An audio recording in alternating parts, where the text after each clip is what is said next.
আপনার হাতে থাকা নর্মাল ফোন দিয়ে যে ছবিগুলা তোলেন সেই ছবিগুলা কিভাবে আপনারা ডিএসএলআর মুড করবেন তো বিস্তারিত এই ভিডিওতে পেয়ে যাবেন। তো প্রথমে একটি অ্যাপসের প্রয়োজন হবে, সেই অ্যাপসটি হচ্ছে ফটোরুম। এটা আপনারা প্লে স্টোরে পেয়ে যাবেন, ওখান থেকে ডাউনলোড করে নেবেন। এখান থেকে আমি একটি ফটো নিয়ে নেব।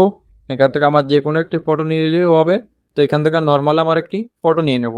তো এখান থেকে এই ফটোটা নিয়ে নেব। এই ফটোটা নিয়ে নেওয়ার পর এখানে দেখবেন যে অটোমেটিকলি ব্যাকগ্রাউন্ড রিমুভ হয়ে যাবেন। তো এখানে দেখেন যে এই ফটো ব্যাকগ্রাউন্ডটা রিমুভ হয়ে গেছে।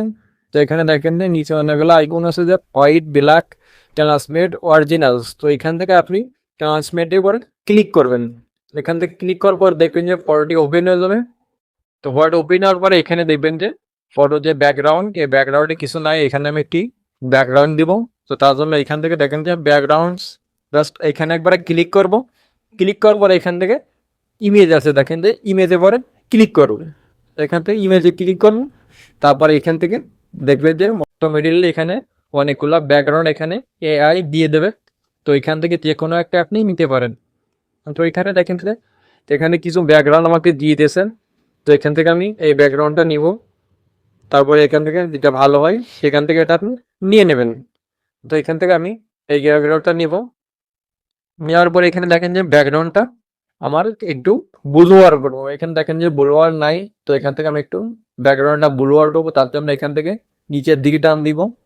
এখান থেকে আইকন ধরে এটা নিচের দিকে টান দেবো। দেওয়ার পরে এখানে দেখেন যে লেখা আছে যে ব্লুয়ার। জাস্ট এখানে পরে ক্লিক করবো। ক্লিক করার পরে এখান থেকে দেখেন যে গেরোজেস, এখান থেকে আপনি এটা একটু এই শ্যাডোটা ধরে একটু একটু বাড়িয়ে কমিয়ে দেবো। আপনার যতটুকু ব্লুয়ার পছন্দ এখান থেকে আপনি ততটুকু করে নেবেন। তো এখান থেকে আপনি 16-17% যতটুকু পছন্দ হয় হয়তো এখান থেকে আপনি নিয়ে নেবেন। তারপরে এখান থেকে দেখেন সেভ করবো। সেভ করার জন্য এখানে ডান পাশে দেখেন যে শেয়ার অপশন আছে, এই শেয়ার অপশনে ক্লিক করবো।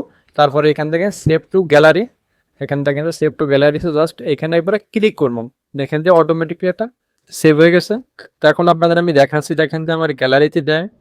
গ্যালারিতে যাওয়ার পরে আমি দেখাচ্ছি আপনাদের যে কোন ফটোটা আমি এডিটিং করলাম, নর্মাল ফটো কীভাবে আমি এডিটিং করছি আপনাদের আমি দেখিয়ে দিচ্ছি। দেখেন যে এখানে দেখেন যে অনেকগুলো ফটো আছে।